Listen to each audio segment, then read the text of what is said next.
How to change a 2022 Dodge Durango 3-button key fob battery. Now here's Sergeant Locksmith to show you how. Let's go ahead and change the battery out on our 3-button Dodge Durango remote. With that being said, if you have a lanyard or a key ring attached right here, you will need to remove that because this remote needs to come apart. Let's go ahead and flip the remote over. You got your emergency key blade release right here. Pull that down. It is spring loaded, and just set that to the side. With that being said, this task you will need a flat tip screwdriver.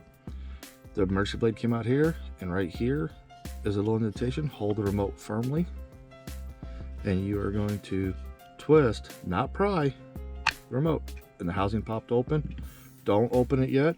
Set it face down, because you're going to worry about that circuit board. If that circuit board were to have moved, you'll notice there's a little indentation in the circuit board. Then you got a little plastic peg. Now, you're going to take your flat tip screwdriver, come 180 across, take the corner, and just pop it up under here, and the battery pops up. This is a CR2032 battery. This is also a new remote, so I am going to put it back together. Go ahead and put it against, push down, take the 2 halves, squeeze it together. There you go, you've just changed out your battery. Put your emergency blade back in.